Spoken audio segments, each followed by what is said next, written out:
Dan pertama-tama yang terhormat kepada Ibu Dr. Evi Segarawati Ampri SPD MPD selaku dosen pengampu mata kuliah pengembangan kurikulum.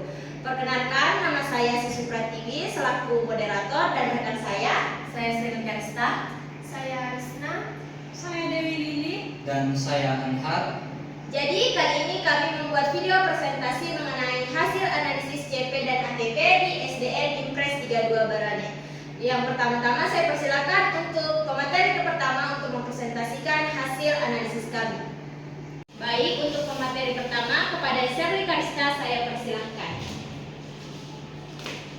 baik, terima kasih kepada moderator yang telah memberikan saya kesempatan. Langsung saja pada materi yang pertama, yaitu hasil observasi kami.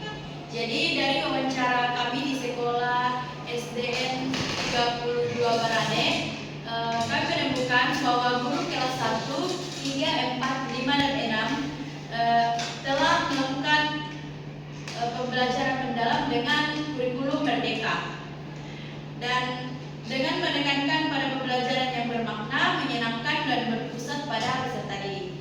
Kemudian seluruh guru memahami bahwa capaian pembelajaran telah ditetapkan secara nasional, namun tetap perlu disesuaikan dengan karakteristik, kebutuhan, dan konteks sekolah. Dan sementara itu, alur tujuan pembelajaran atau ATP disusun secara kolaboratif oleh guru dan kepala sekolah agar lebih relevan dengan kondisi siswa di setiap kelas. Kemudian ada pun tantangan yang dihadapi, yaitu perbedaan kemampuan siswa, terutama di kelas awal yang masih kesulitan menulis dan berhitung, kemudian keterbatasan buku dalam pembelajaran. Dan namun demikian, terdapat banyak praktik baik yang muncul seperti pembelajaran kolaboratif, asesmen diagnostik untuk mengenali kemampuan awal siswa, serta pembiasaan karakter positif di kelas. Secara keseluruhan, implementasi kurikulum pembelajaran mendalam di sekolah ini telah berjalan cukup baik, mencerminkan semangat guru untuk terus beradaptasi, berinovasi, dan menemukan kemandirian belajar siswa agar pembelajaran menjadi lebih bermakna dan menyenangkan. Sekian dari saya kembalikan kepada moderator. Baik, terima kasih kepada pemateri pertama. Selanjutnya untuk memaparkan materi kedua akan dibawakan oleh Anhar. Kepada Anhar saya persilahkan.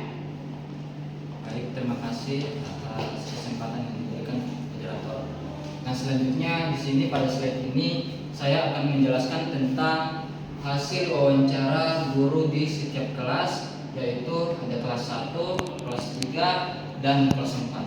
Nah, guru kelas 1 menjelaskan bahwa dalam pembelajaran ia berusaha mengaitkan capaian pembelajaran dengan 8 dimensi profil pelajar Pancasila.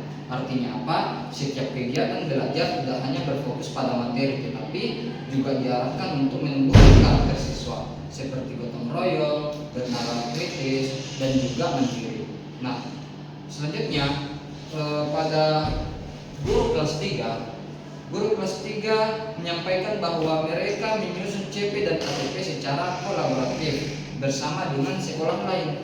Nah, hal ini dilakukan agar ada keseragaman dan saling berbagi praktik. Dalam prosesnya, guru juga memanfaatkan media digital seperti Canva untuk membuat bahan ajar yang menarik dan interaktif bagi peserta didik. Nah, ini menunjukkan adanya pemanfaatan teknologi di dalam pembelajaran pada abad ke-21. Nah, selanjutnya guru kelas 4 menyediakan bahwa penyusunan ATP dilakukan secara kolaboratif bersama seluruh guru di sekolah. Namun, tantangan yang mereka hadapi adalah keterbatasan buku ajar, sehingga guru harus kreatif mencari dan menyusun sendiri sumber belajar yang disesuaikan dengan kebutuhan para peserta. Nah, selanjutnya slide di saat kita observasi wawancara guru kelas 5 dan kelas 6. Nah, pada guru kelas 5 menjelaskan bahwa capaian pembelajarannya mereka diadaptasi dari pusat. Mereka didapati dari pusat, bukan disusun sendiri. Artinya, guru tinggal menyesuaikan dan menyimbangkan sesuai kondisi sekolah dan kemampuan peserta didik. Nah, selanjutnya guru kelas 6 sama halnya dengan guru kelas 5 juga mengadaptasi CP dari pusat dan melakukan asesmen berdasarkan capaian harian. Nah, namun tantangan utama juga berupa yaitu sarana dan fasilitas sekolah yang masih terbatas. Nah, untuk itu sekian presentasi dari saya kembalikan kepada moderator. Baik, terima kasih kepada pemateri kedua telah memaparkan materinya. Selanjutnya untuk penyampaian materi ketiga akan dibawakan oleh Risna. Kepadanya saya persilahkan. Baik, terima kasih kepada moderator yang telah memberikan saya kesempatan. Jadi saya akan menjelaskan kesesuaian kurikulum Merdeka.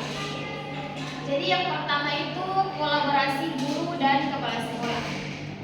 Terjalin kerjasama yang baik dalam perencanaan dan pelaksanaan pembelajaran sesuai prinsip kurikulum Merdeka.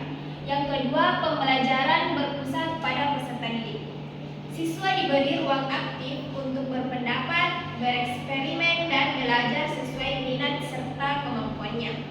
Yang ketiga, asesmen belum berbasis proyek. Penilaian masih dominan menggunakan tes tertulis, belum sepenuhnya mengarah ke proyek yang menilai keterampilan nyata.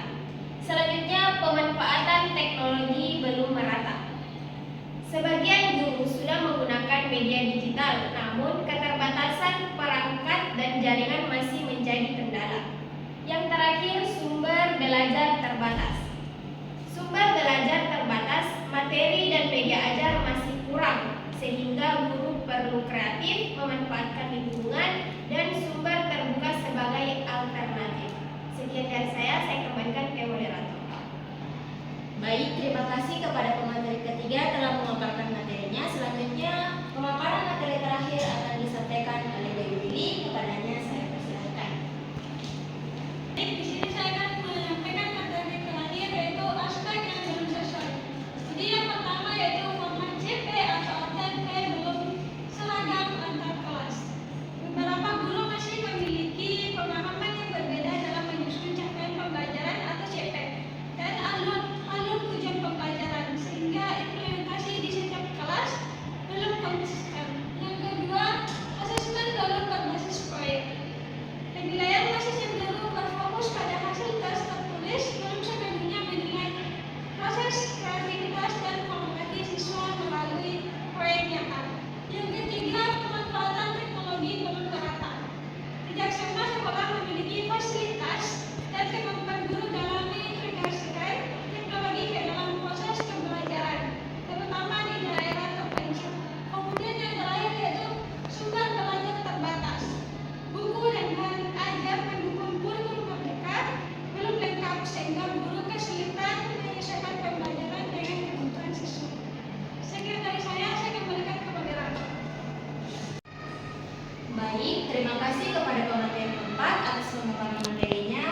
Selanjutnya, di sini saya akan membacakan kesimpulan mengenai hasil analisis CP dan ATP dari sekolah yang ramah observasi.